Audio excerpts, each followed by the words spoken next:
everyone. This is Jill Hurst. I'm going to introduce our host today, Mike Watson. He's our VP of Engineering. Mike, let's turn this over to you. All right, thanks, Jill, for that introduction. So yes, I'm Mike Watson, VP of Engineering at CenterZip. Been hosting a few of these Zip chats. If you've been on them before, you've seen me doing the same shtick. Today we have a slightly different format. We're due to some time zone challenges, we really want to include Vinayak as a key participant in our top 10 events historically. We've recorded sessions, both Hemant sessions and Vinayak sessions separately, with the three of us on there in an engaging, interactive conversation. So a little bit of different format. It's going to run a little bit longer today. It's probably going to go 1 hour and 5 minutes approximately. Plus or minus a little bit, depending on how much I ramble here. With me today is Hemant Elhens. He's the CEO of CenterZip, and he's here to tell us a little bit about why we do Agile Top 10 and how it got started. Hemant, over to you. Sounds good. Thanks, Mike. Well, welcome, everyone. So the reason we've been doing these for 10-ish years, Agile Top 10, is Vinayak and I have been attending the conference for all these years. And in the early years, we realized when we go to this conference, which has been in many cities, as some of you have attended, there were probably 1,500 to 2,000 attendees in these, typically in this Agile, big Agile international conference. And when we would come, we'll find very few people from our Dallas or Austin or Houston ecosystem would be there in person. So we thought it was a good way for us to give back to our community of Agile practitioners in each of these cities, in our Dallas area where I am, or where our clients are in Austin as well as Houston. So just distill our top 10 from having spent a week at the conference and share it as a give back to the community in each of these cities. So that was the original reason. And one thing which is interesting, we realized within a year or two of doing that, we started getting a lot more out of it, Vinayak and I, because we would commit ahead of time to do these top 10. Now we were on the hook to actually attend these entire conference in a very engaged fashion to pick our top 10 and to do justice to the content. So we realized we were getting a lot more out of it too ourselves because of having made the commitment of sharing those 10. So that's the kind of how it started, and we've been refining it ever since. And this year, since there was no real Agile conference in person thanks to COVID-19, we thought, no, this is a wonderful opportunity for us to reflect on last 10 years of top 10 and pick core ideas that seem to be really robust and share those. And what a wonderful opportunity for us to have to retrospect on previous 10 years of top 10. So that's kind of the background for this year's session.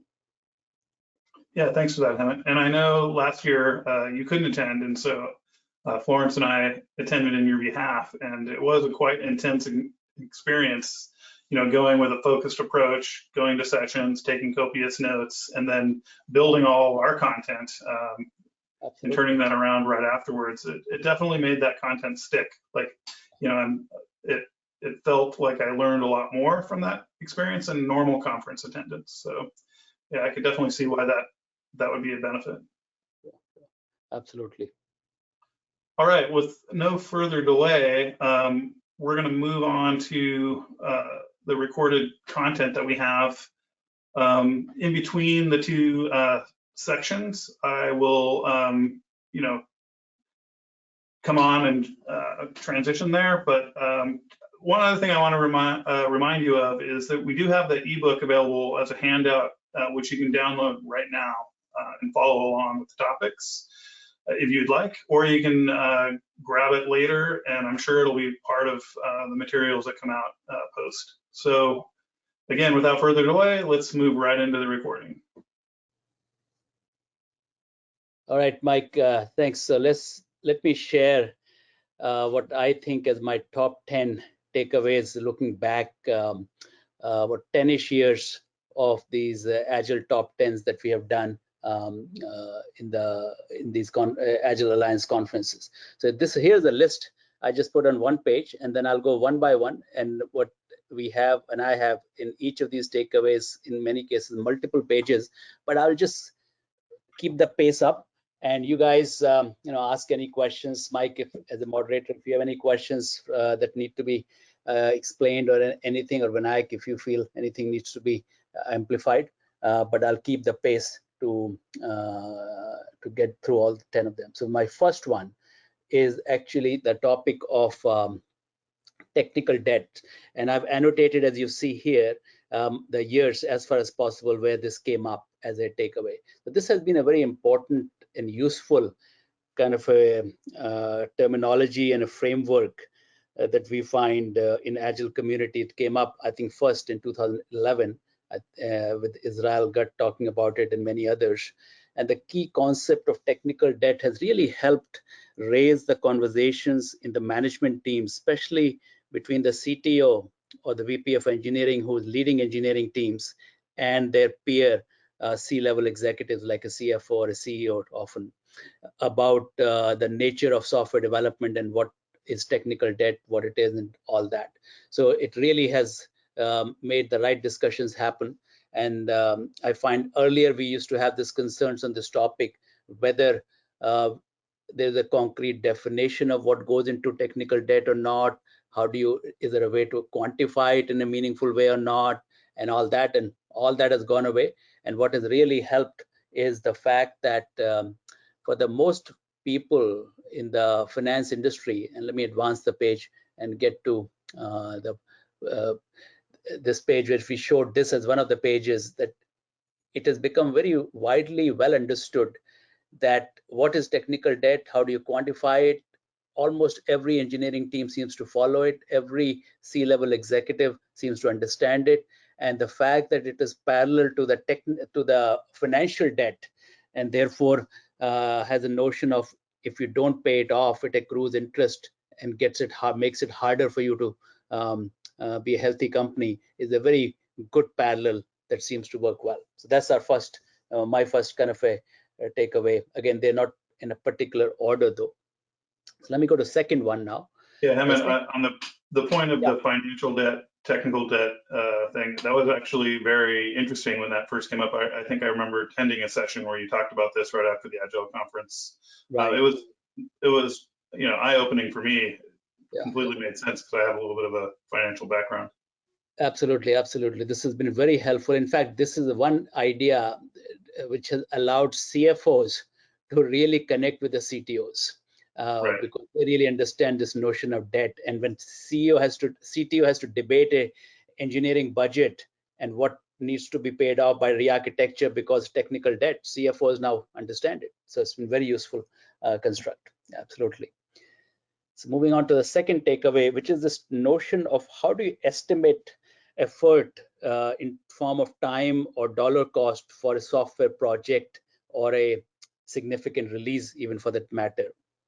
So we covered this in multiple conferences going back to 2014, 17, 18, and 19 even, and maybe even a few others.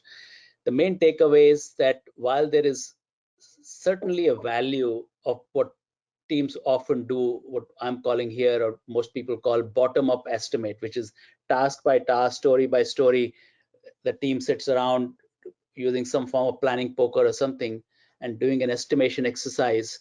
But in reality, when you look at the data, and there's multiple instances of it, it is not very useful exercise for the management planning purposes. What management needs is some way to plan for time and budget and set expectations for the downstream activities and all that, and have capital budgeting exercise. For all of those management purposes is not a useful exercise.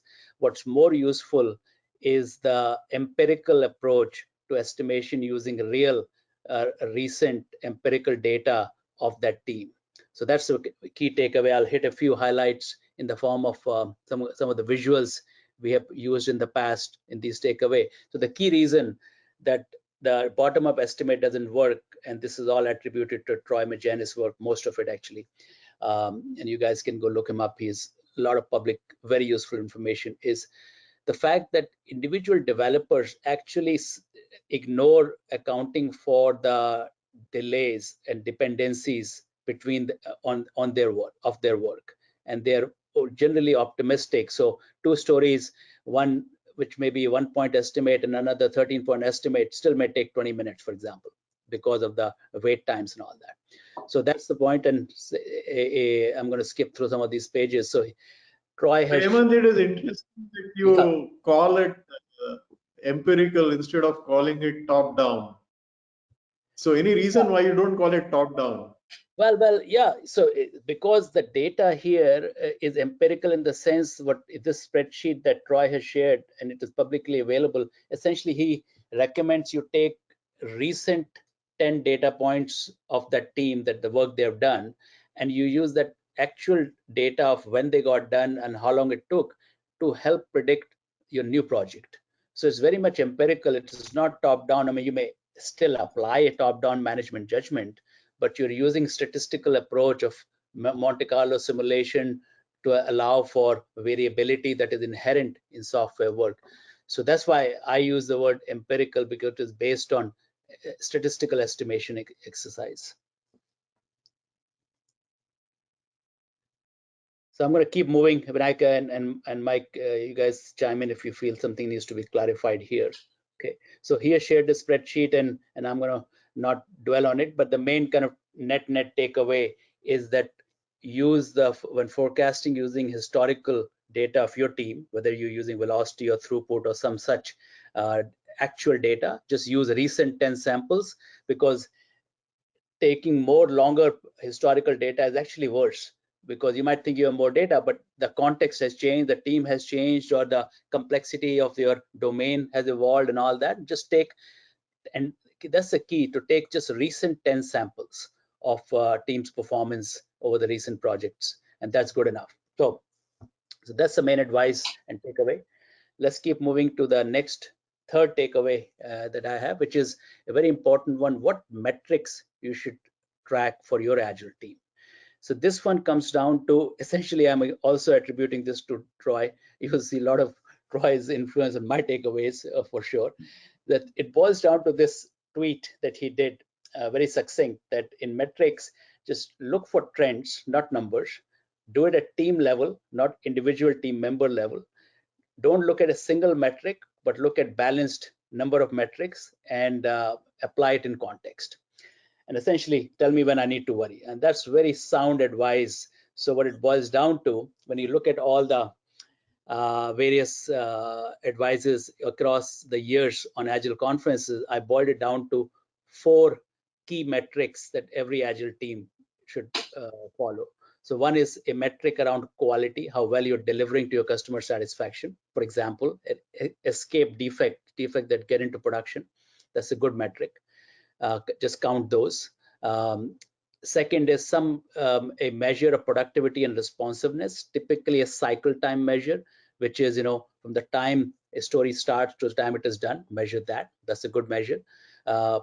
Third is some measure of a predictability, which is how reliable is a commitment team is making. A good one is plan to done ratio for every sprint, and that's a good one to one. And final balanced one to bring a total balance into team metric is a happiness and the team health, so that you can strive. And there's no specific guidance, but you can measure it using some form of a fist of 5 or whatever is good, but some measure of team health, so you're following a sustainable pace, not burning the team out. So that's the basic guidance on team metric. And here's a visual to bring it to life. If you have in a team room some sort of a chart, then maybe you can use something like these 4 to keep an eye on all 4 considerations. So that's it for the, I guess, the metric part. Let's move to the next takeaway. So Hemant, I do have something to add. So I was able to join last year, and you had to skip. And one of my takeaways was related to this, just to put a point on the metrics. So the predictability, one of the things they talked about is predictability of velocity. So trying to reduce variance in these metrics. So, is it possible to get, similar velocities over time? Because that shows, great predictability versus trying to figure out what your velocity will be or trying to increase it. But if you can get predictability in the velocity, then that actually gives you higher confidence. Yeah, that's an important point, because from management perspective, they need to be able to know if the velocity, if they can rely upon the velocity enough to do time estimate that how long will this project take. And you're right, if it That's is exactly predictable, then they can, otherwise they can't. You're exactly right. Yeah, so but these are good summary for kind of a way metrics to track a team, whichever one you may pick in each quadrant, but pick one in each quadrant is the general advice and key takeaway. All right, let's move on to next one. Number 4 in my list was this topic of role of product owner. It came at least a couple of times again, probably more. First time was when Jeff Patton, who is a thought leader on this topic of role of product owner anyways, he talked about these 3 overlapping kind of Venn diagram of the product needs to be valuable, what you build, the feature, and that's a determination done by product owner to pick the right story and prioritize it appropriately. And the UX person make sure it is designed in a usable way, and then of course the development team make sure it is built and can be built. So the important point comes out in this other session a few years later, which is the role of product owner is not a single ringable neck, which is often some teams think of it, a product manager, product owner as a single ringable neck for prioritization of what features get built. I think that's the takeaway here is that's not a reasonable expectation at all. You should think of product owner as a facilitator for your stakeholders. So your stakeholders, whether they're customers, your investors, or even your management team, or your analyst, whoever you have, we consider stakeholders, they have to take their inputs and based on those inputs prioritize the backlog and work as a facilitator, and they become essentially the value team facilitator to prioritize the backlog so that the delivery team can work on the highest value story next. So think of product owner as a facilitator, not a single ringable neck. That's an important takeaway in this case. Let's move to next one, which is the role of architecture and architect. This is widely debated and still difficult to reconcile, frankly, in many of the agile teams which are practicing. So in this case, the guidance this came from a number of people across multiple years as usual, which is think of architecture as a shared responsibility. There's no kind of an ivory tower role of an architect in good, well-running agile teams. And you just define the system characteristics at a high level, be very specific about it, whether it's performance or scalability and whatever those are, and roll your architecture stories into regular backlog and user stories. And this one visual I think was very helpful, that to the full continuum extreme of all the design up front in a classical waterfall to a completely cowboy kind of a do architecture as you go. I think the best is this notion of emergent architecture, where some architecture decisions you do make up front, and what you do probably is just do one day of an architecture, make sure the big rock pictures architectural topics are ironed out, and then you don't need a full sprint 0 or an architecture sprint. And that's the advice and key takeaway on the architecture topic. Yeah, this is something that we, so I helped a client launch a product and form their team. This is something we focused on is using architecture as research stories. So as features came up that required some thought, we would put that into the backlog for the next sprint or cycle, and as research tickets, and we'd track those just like any other tickets to conclusion. And then once those were done, it would inform the actual feature development. Sometimes changing it, sometimes the acceptance criteria needed to change, but I really liked that concept and it worked well in this case. Excellent point. In fact, this visual speaks to that, which is keep your architectural work visible in your backlog.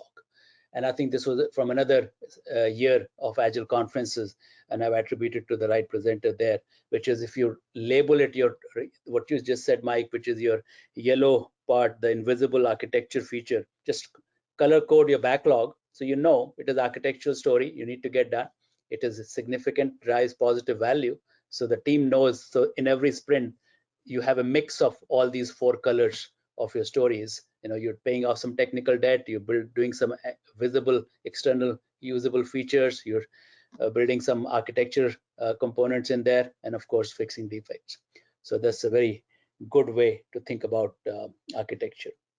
All right, moving on to next one, in the interest of time, the team composition. So how do you compose? This has been a topic that has gone a lot of discussion over this decade of as agile maturity across the globe has evolved. So a few highlights that stood out to me as I reflected on last many years of agile guidance across conference years. One is distributed agile teams across the time zone has become the norm. That wasn't the case in the early years, but is more and more and become almost a standard and default now. And it's quite common to have a product team which has 2 Scrum teams in Austin, 1 in Colorado Springs, and 2 in Pune, India. Typically, for example, in our client cases, become very common. And but the other part also become well understood, and the data has supported that is stable and dedicated teams result in better productivity and predictability. And we talked about predictability, Mike, when he brought up a velocity, and this is very important. So strive to keep your teams stable and dedicated to a class of features or a product component or whatever it is. Then the other one has come across is this size of team. You got to balance the team size. Why is the 2 pizza team that has often been talked about, 7 plus minus 2 is still a good rule of thumb. But if there's so many dependencies between team, dependencies is a big problem in software development, as we all know. So err on the side of a larger team if that allows you to avoid a dependency between 2 teams. So make it a 1 team. So that's important guidance and takeaway. And typical team ultimately boils down to this guidance. You have 1 product owner. Typically, you have 4 developers, whether they're full stack or front end, back end differentiated. We see them both. 2 testers, typically UX, half time or full time, and then of course DevOps and a Scrum Master. So that's typical team of 7 plus minus 2 is a typical team mix, in case you're still wondering, although this is pretty well understood now. So I'm going to skip through these visuals. This illustrate the same point that I mentioned, but I left the pages in here if someone who receives this document wanted to look up. This is a very good treatment of the dependency topic, again attributed to Troy Magenis, that he did this work. And dependency is a big issue. So merge teams or create bigger teams or co-locate team next to each other if there's dependency in each other. That's a very important way to deal with the dependency topic. I'm going to skip I already covered the typical team. That's just more detail. The next topic I want to cover in my highlight is value over cost. This is a topic that has come up a few times, but seems to still get ignored. So most teams don't spend as much time, effort in estimating the value of a story as they often spend the time estimating the cost of that story, meaning story points or time and all that. So the guidance is to actually at least balance the 2 considerations. So one way to do that is to do value estimation with stakeholders. And you can do a planning poker similar session, but use value points. And this came up in one of the years where you, just like you do story points for effort, but do 2 very independent exercises. So you don't commingle the 2 things. And then once you have the value estimate, just like the previous page, I talked about the role of product owner. If with the value stakeholders, you come up with value points for each story, and then with the engineering team, you come up with the story points for the effort estimate. Now you can create the grid of high value, low cost stories, which of course you should do first, and high value, high cost stories, and so on. So it allows you to actually attend to the story, the value dimension of each story, which is often ignored. And then, of course, the data supports, this has come up a few times in many sessions at Agile Conference, that only 25% of all the stories are high value. Most of them are. So it's important to put your attention to high value stories. This is a session that's very early year. I forget which year, maybe 2014, 15, very early years. I call them early years because that's when we started regularly attending the conference. Jim Smith and Pat Reed did a session where they actually talked about mapping value points to the net present value calculation of a project. So a CFO would love this idea that when you're justifying a project based on a financial argument of a net present value, you just take that, in this example of 5 million net present value, and equate it to some arbitrary number, let's say 5,000 value points. And now you got a bucket and you can equate value points to a real dollar value of the project and work at it that way. And then you start following the chart of value burn up chart along with the story points burn up chart as you do. So a very important takeaway and a practice, but not often followed in our opinion. But number 8. Hang on, I have a quick thought on that. So, or a question actually for you. In this for either of you, Vinayak or Hemant, have you attended any sessions where they talk about how like the skew of value, like your internal view in a company of the value of features might be different than the external view, and how do you rationalize that? Because a lot of like that mechanism, the thing that I was thinking about is you're probably going to mostly sample internal employees of your company that may have a different view of like what value means, right, than your actual customers, and so reconciling that. No, I think you're right. That's inherent probably in the value aspect, because even if you only prioritize, you would argue the same thing, whether you can prioritize from internal perspective and a product owner versus if you were to take an external direct input. I don't know if there's any additional guidance I remember, Mike, on this topic. I come back to essentially the same argument, which is let a product owner as a facilitator reconcile these viewpoints of external, internal, and all that, and let them be the kind of be the facilitator to come up with a median, a reasonable kind of a viewpoint. Yeah, I wasn't expecting you to have a magic answer. I was just wondering if you heard anything about that particular problem, because it's very interesting. Yeah, I haven't, nothing beyond what I just said. The only other thing that I want to amplify again is the takeaway here is that most teams don't even bring it up as a discussion. I mean, they would at best prioritize, and that is very loose prioritization as we often see in teams. But bringing a level of discipline and rigor, they'll do so much time estimating the story point or the time estimate, but completely gloss over the value component. And the guidance takeaway is to bring some semblance of balance on the two sides. Yeah, the focus on value is great. I really think it's a good idea. Yeah, I think most teams often gloss over that and just keep running on delivery. Okay, going to the next one, this holy grail of acceptance test driven development, or its cousin, behavior driven development. This has been a very important topic that came up some years ago, which is upfront, because so much of clarity of requirements can be pushed upstream if you can. And this chart on the right was a good way. I know you have seen many times that the cost of fixing a defect is way higher, several orders of magnitude higher when it is in production post-release, right? So if we can push the clarity of the intention of the story upfront at the design stage or the requirement stage by having this amigo review of a product owner and a developer and a tester sitting together and coming up with an acceptance test, so that they're all clear, that the developer is clear what they're going to build, the tester is clear what they're going to test, and the product owner is very clear of the intent of that story.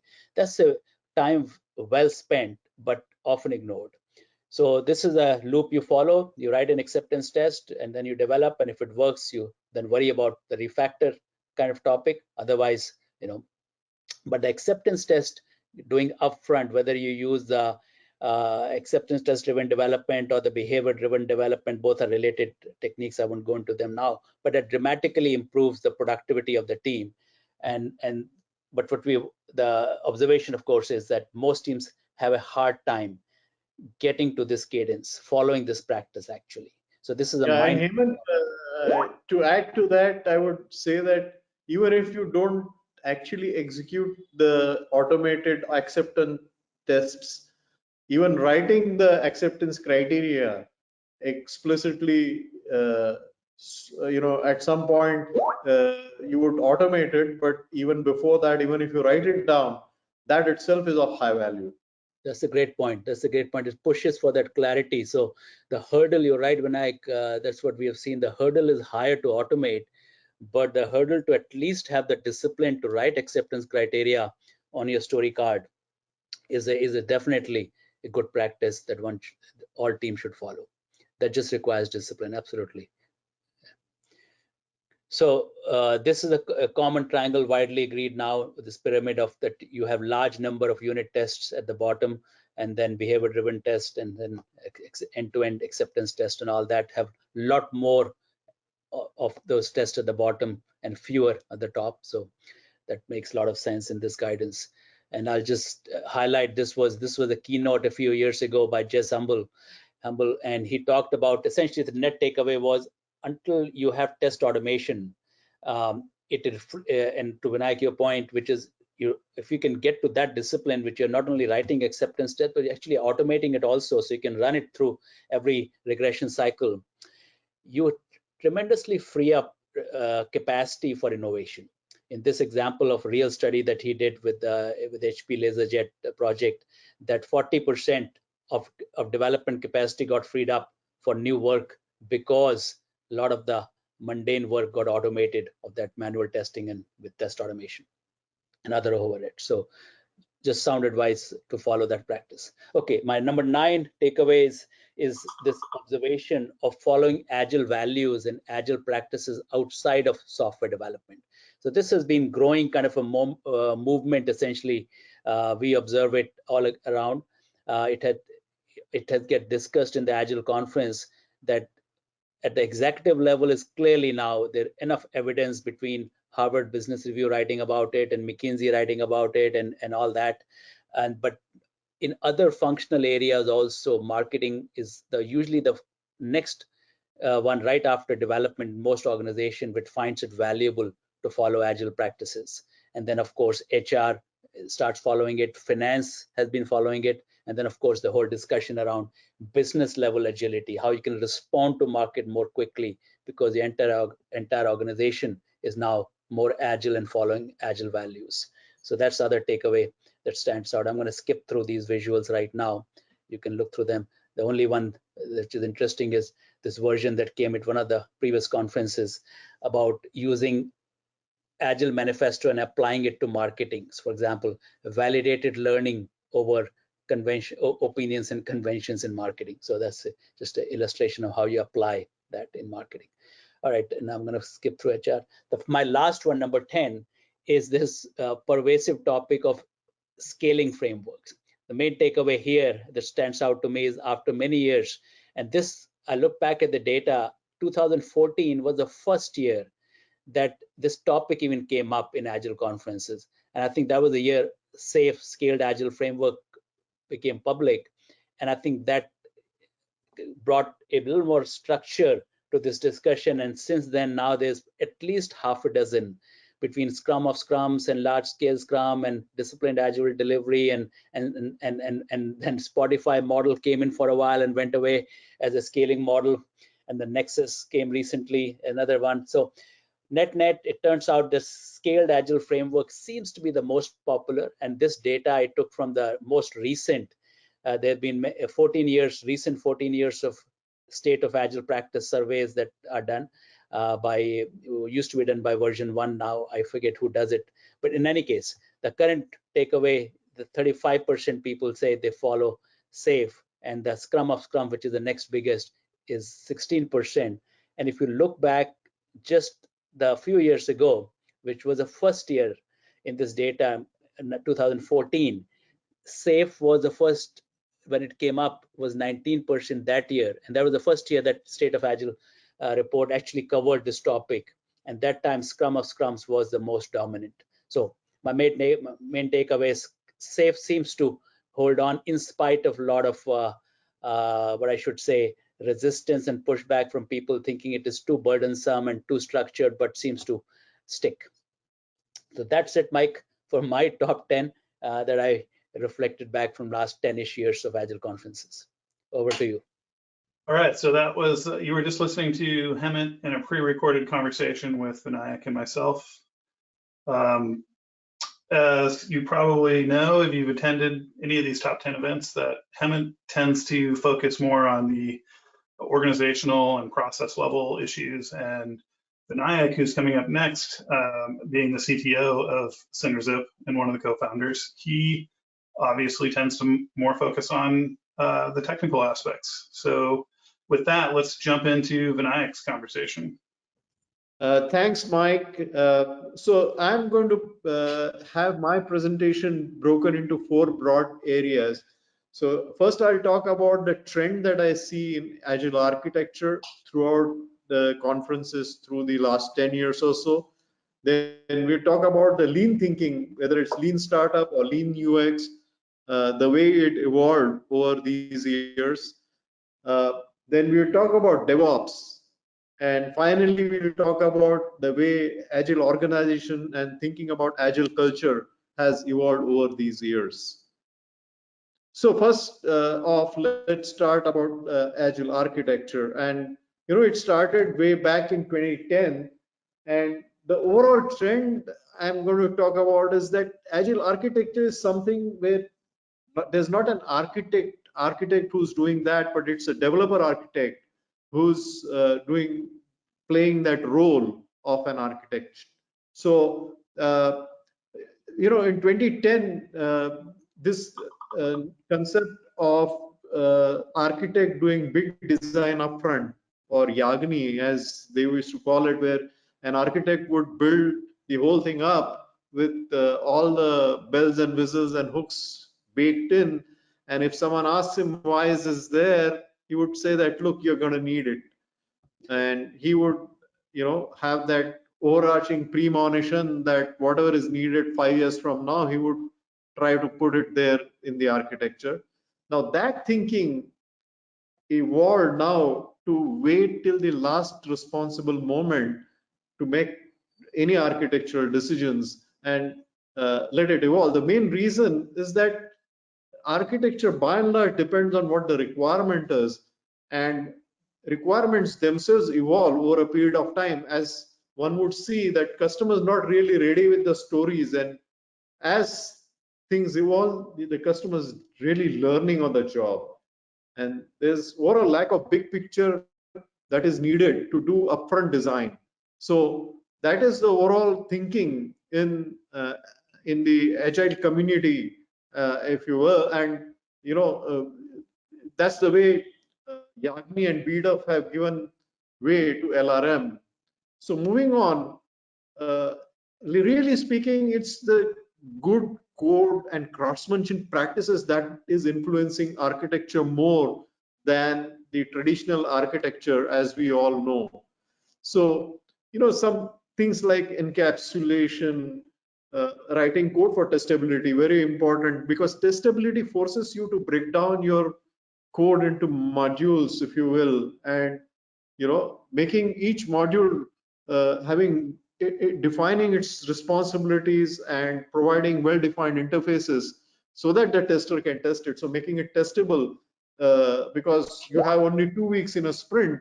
So what is the tester going to test tomorrow if I'm writing this code today? This thinking is very important. So automatically that results into good architecture.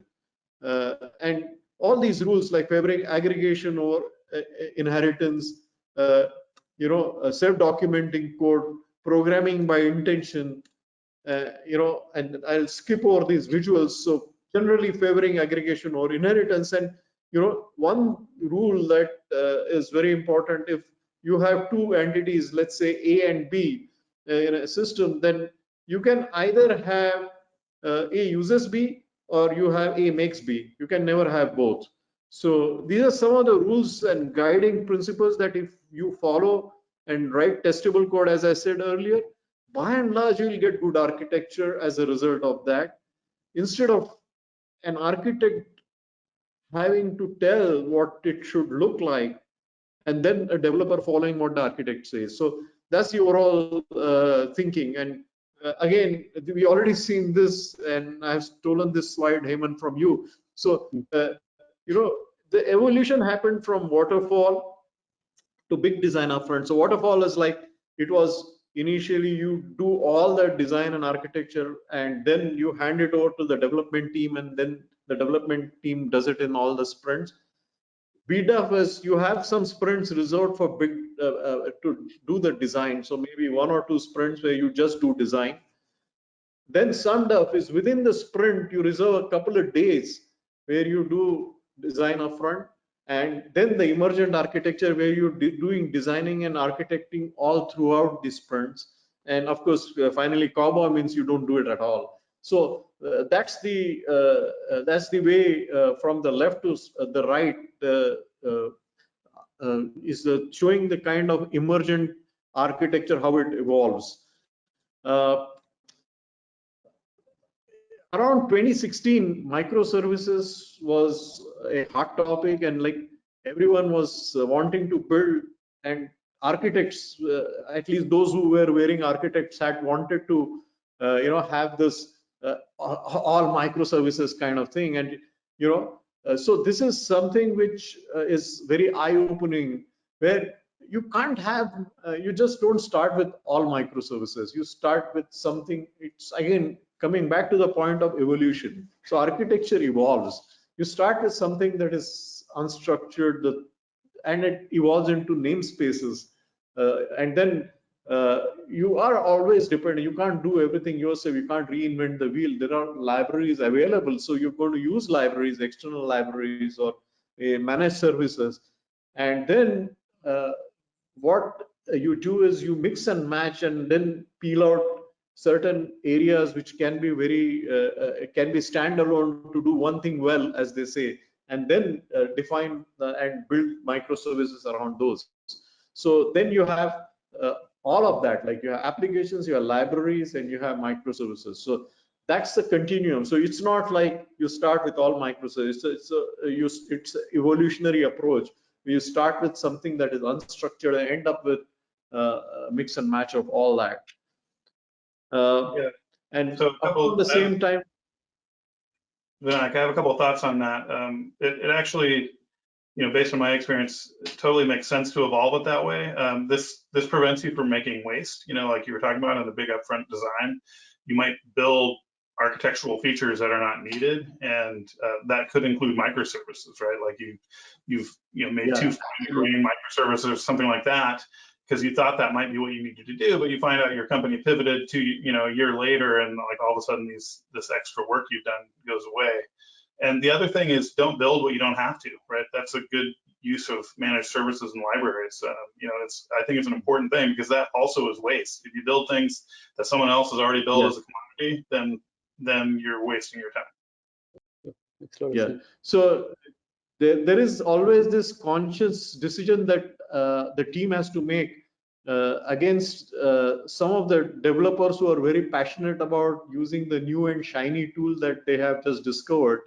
So we have to keep economics and also what is prudent in terms of business in mind, and take these decisions. So moving on, around the same time, the 12-factor app, and I can swear by it even today, that all these principles of when parallel processing and simultaneously you have things happening on the cloud with multiple containers orchestrated by Kubernetes-like orchestration. So for those, this 12-factor microservices app became the norm around that time. So first mention of the lean thinking or the lean startup or the lean UX thinking was way back in 2013 when Aviva Rosenstein talked about rapid research. And I would like you to, I'd like to draw your attention to one thing that she said there, that user research is too important to be left to user researcher, right? It's the development team that has to actually own user research as well. So that's the year when we started as agile development teams looking at personas, user roles,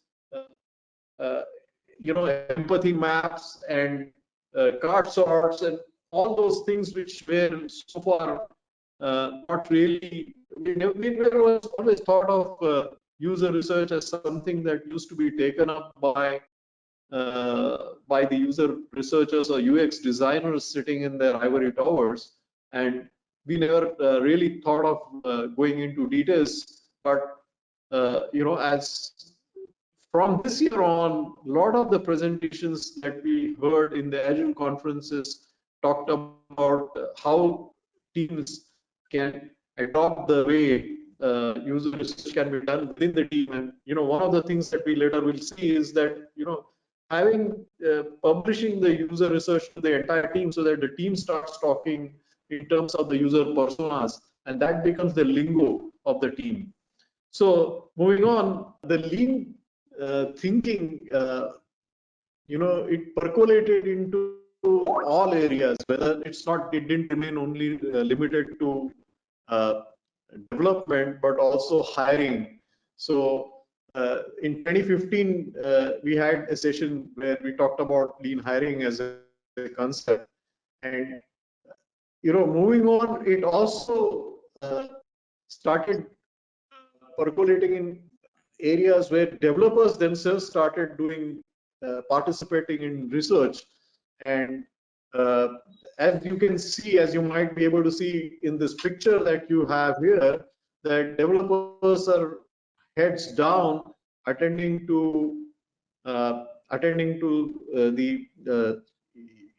tickets that they are getting in Zendesk, and they going down and checking what the users are thinking about the software that they build, and they're incorporating the user experience suggestions that are coming as a part of that. So the entire team is fully involved, and it's not like so like I said earlier, even in the case of architecture, it's the developers who do it, and there's no specific architect who's doing it. Similarly, in this case, there is no user experience designer, but it's the development team that is doing the UX design themselves, and that's the evolved thinking. And as you can see here, as Elizabeth I said in her this thing. So this new slide that you see here, slide 66, which talks about in this session that research is published, making it freely accessible to the team, and that's the important part. So the whole team is involved in the build, measure, and learn loop, and so you have the same language being spoken across the team. So developers are participating. So it's the agile development team that is doing. With that, let's move on to DevOps.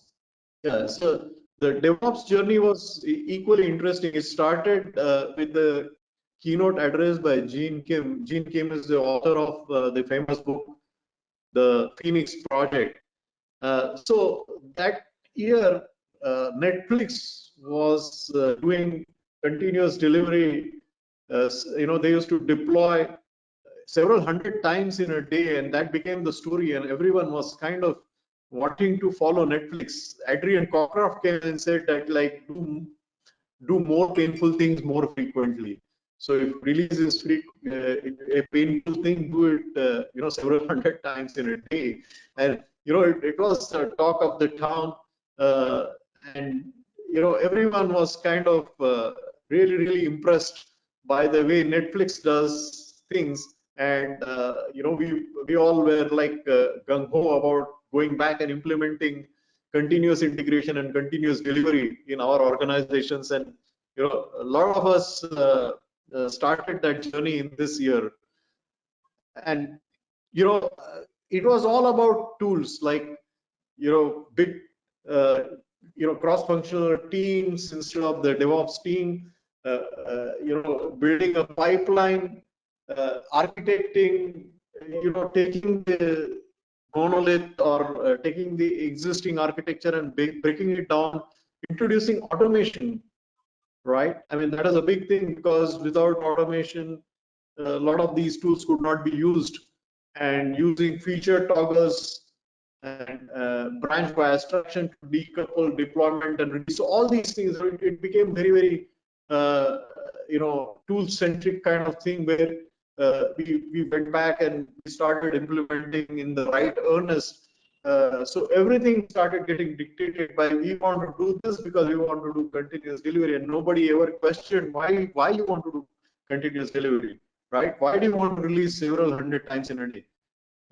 So that was a scenario in 2013. Everyone was like, it was a hot thing and everyone wanted to do it that way. But then anti-patterns 2016. So, that all resulted into what obviously would result in, it works on my PC, give me access to production, I do it.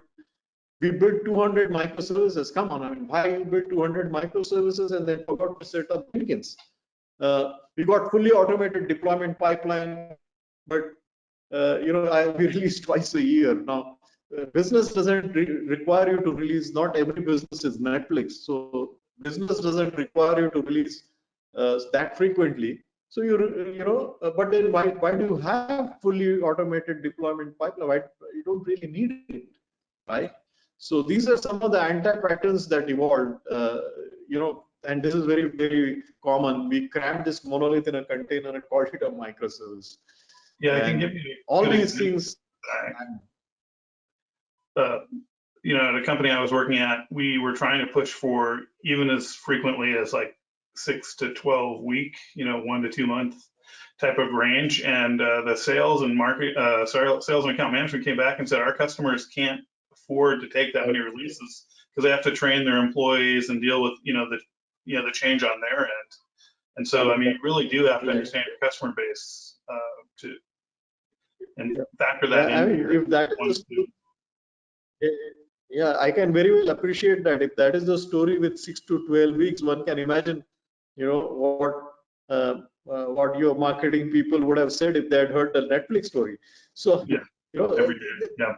Some things are practical, some things are downright impractical, and we just have to follow what makes sense for the organization that you work for.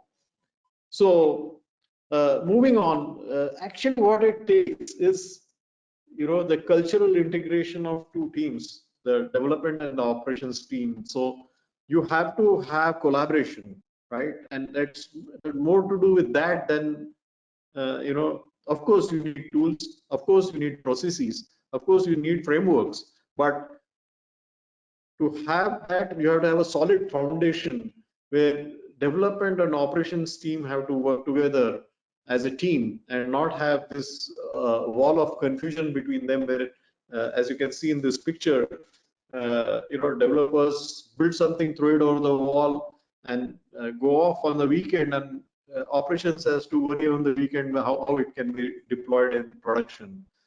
So moving on, solutions came up in 2016 that made sense. Automating deployment is not an afterthought. Start building it from day one. And some of the software resists portability. So when you choose software, check whether it is going to be portable. Decoupled components, we talked about it earlier. Immutable containers, we talked about it earlier. Don't treat your containers like virtual machines. So like most of the ops people are used to virtual machines, and they try to put everything there. Like, so containers are very, very thin, lightweight. So and all these, most of it we covered also in the 12-factor app, is the solution that finally kind of made sense in this. But Netflix kept coming back. In 2018, again, we talked about Netflix as a what they call as a chaos monkey. Chaos monkey is a program that turns off some services randomly and see how they recover. So whether your system is resilient enough. So that is the thought behind that. And then came the Simian army, which is not just the chaos monkey, but an entire set of programs which have not only turning off one service, but turning off entire zones or regions. And there are various roles that are assigned to these different programs, and that forms the Simian army. So that was the 2018. So some of the thoughts of Netflix made sense. A lot of what we do still is coming from Netflix, like Spring Cloud and all the libraries that came from Netflix are very useful, no doubt. And this is one part which, again, sort of makes sense, but it remains to be seen. And chaos engineering, again, talked about how things evolved there. And, finally, this is the last 2017 sort where developers started doing microservices, and where microservices, doing continuous deployment using microservices was much easier than deploying monoliths and doing continuous delivery and deployment with monoliths. So microservices have this inherent ability to be deployed in containers, and it's very push button kind of deployment, doesn't require much overhead. So it's more of developers doing it. So you don't really require a specialist DevOps engineer to do it. So again, going back to the trend, all throughout we're talking is the developers doing the UX, it's the developers doing the architecture, it's the developers doing the DevOps, right? So as you can see, this trend, it carried through that, finally, I think we are going back to a situation where I'll show you in a slide later that developers are central. So, they assume most of the roles in an agile team going forward. So, now finally we talked about agile organization and culture, and you'll see the journey, how it evolved. It started in 2014 with T-shaped skills, where you have cross-functional teams, where you have every member doing multiple things, wearing multiple hats like QA, business analyst, ops, development. So all this, being taken care of by what we call as a very versatile developer who takes care of everything. So this thought was there already in 2014. So have cross-functional teams where one person can wear multiple hats, so you don't have really big teams. So have a team which is small, and in that one person can wear multiple hats. Way back in 2014, as it evolved. In 2015, there was a keynote address by James Tam. He talked about red zone and green zone, so which is about collaboration. Organizations which are extremely, so he has written a book called Radical Collaboration, and in that he covered how green organizations which are more collaborative are more profitable, and that he's compared their net income, stock prices, revenues, and all these things. So what is common across these companies is, one important thing is that you don't have defensiveness, you don't have CYA. So being defensive is the main problem that you have in the organizations, being protecting yourself. So actually what James says in his keynote here is defensiveness doesn't protect us from other people, it defends us from the fears we don't want to feel. So that is the thing that kind of stuck on, and many of the organizations that are successful that we saw, and we are following this throughout, that having collaboration and having a collaborative spirit is necessary. It lays the foundation for agile teams. Switching back, this is the diagram which I think finally concludes all that I said in the last 20 minutes or so. So in 1980s, we had developers doing everything, and around 2000 we had the tester and the developer, two different roles in the team. Around 2010, ops came and became a part of that. Today we have DevOps, QA, UX, and developers. But going forward, there's a lot of thinking about test engineering, where developers do the testing, test automation. So these two roles are now merging, and no ops, as we saw, even the DevOps is, with the advent of microservices, is being handled by developers. And in earlier sections, we also saw how the entire team is doing UX or UX design and UX research. So even developers are participating in the UX activity as well. So you're coming back full circle now, where whether it is UX or test engineering or DevOps or development itself, it's all being handled by developers. So are we going back?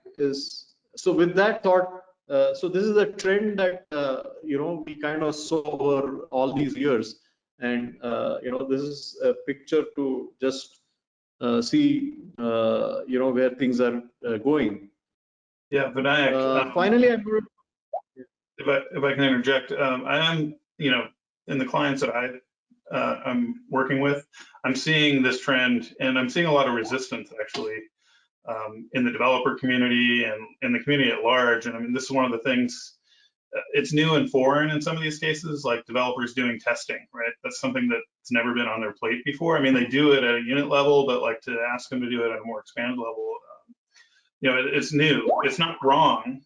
That's not my point, but it's new, and so there is some resistance in education and training, and maybe different tools and things that need to come along to make that really, if that's a real transition, make that happen. right. And what we have seen is it's not the developers who would go on to become test engineers, but it's the QA professionals who become like developers. So I have seen QA professionals becoming very adept at writing code and even doing static analysis and talking about doing code reviews. And that's the way things are changing. But you're right, there is some level of resistance in the developers to switch to the new test engineering job. But the test engineers themselves are now, some of them are even better than developers at development. So yeah, I've definitely seen and that the trend that we are going to see more of that. Similarly for DevOps, I've seen that with cloud and with everything, all configuration as code happening, it's the developers who are or the DevOps professionals who are so good, they become more like developers and start writing better code. So it's one of the two things that is happening. But finally, they all start looking alike. Is what I think is going to happen. This is again, I would say the trend, and it's yet to be seen whether it happens or not. Well, I So lastly, I would like if you circle back to the T concept, I mean, it makes sense that this is the way that it would work out, right? As everyone is cross-functional and can do various different roles depending on what's needed. And that would be very helpful in most organizations. Right, and it started way back in 2014. So, someone thought about it then. Mm-hmm. Right. So, lastly, I talk about some grand ideas that didn't make it. So, craftsmanship. So, there was in 2010 a lot of talk about craftsmanship, kata, randori, mikado, mob programming, and we were thinking that let's practice, and we tried some of this. Tried it in our organization. It kind of worked, but it never took root.